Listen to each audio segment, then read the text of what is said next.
Whatever, it's safe to say that being a Montreal Canadian does bring with it a special feeling, particularly when the Stanley Cup is on the line.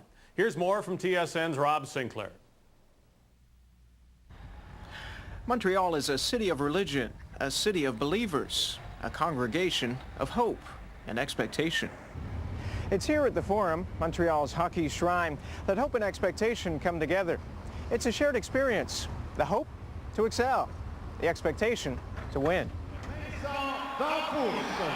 They take to the ice like gods walking the earth, with a conviction to be the best they can be. In Montreal, excellence is more than a virtue. It's a devout way of life. A lot of these people live and die with the Canadians, and you get that feeling. When you get into the Forum, you watch a very important game, that you can feel the electricity. Everybody's with you.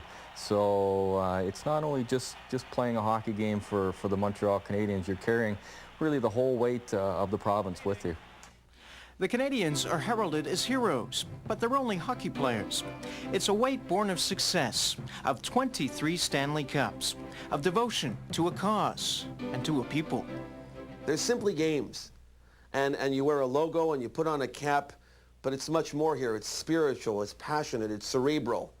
It's an identifying set of components that really carries with it an enormous amount of weight. The team crest or logo became a symbol for Montreal and Quebec fans. The players who bore the crest, bravely on their chests, were charged with a meaningful set of responsibilities, for they were perceived as advocates of the community rather than just simple representatives of a hockey team.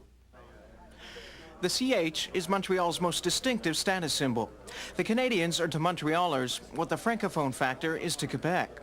They need to distinguish themselves, to stand apart from the rest. In the last 60 or somewhat years, there's not too many equivalent, whether it be in football, in baseball, in soccer, or in basketball, of such a professional team that has performed all through these years. And I think that's part of the excellence of Montreal, for sure.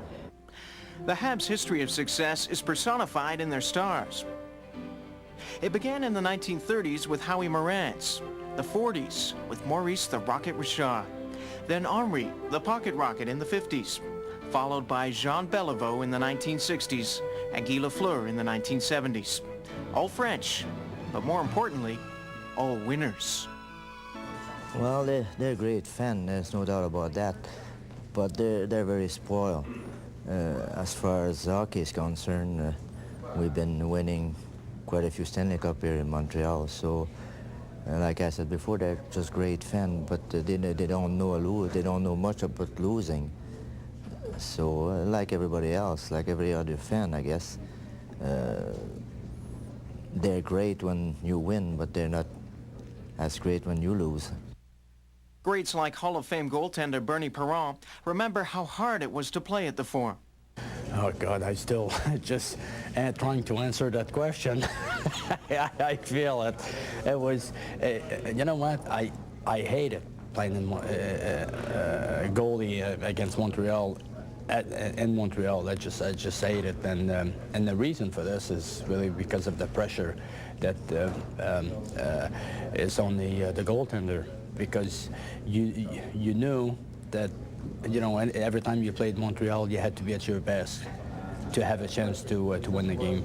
Because you know, I had a chance to talk earlier with Henry Richard, and what made Montreal so successful and what is making Montreal so successful year in and year out is that they constantly work very hard.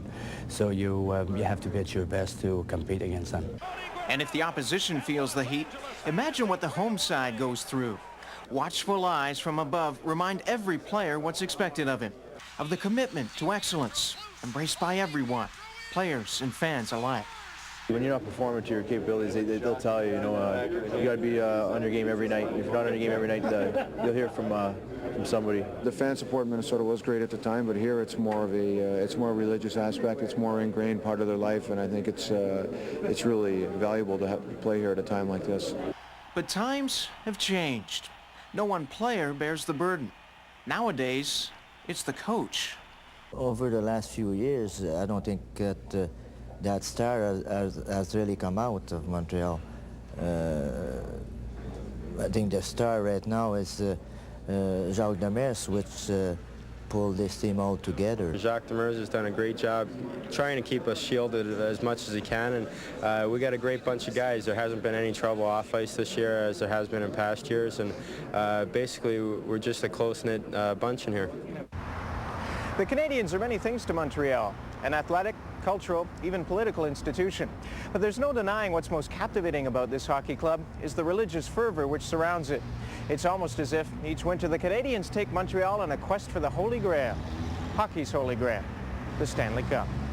For TSN Inside Sports, I'm Rob Sinclair in Montreal. It's been a while between Stanley Cup final appearances for the great one, but there's no doubt that Wayne Gretzky is back and on a mission.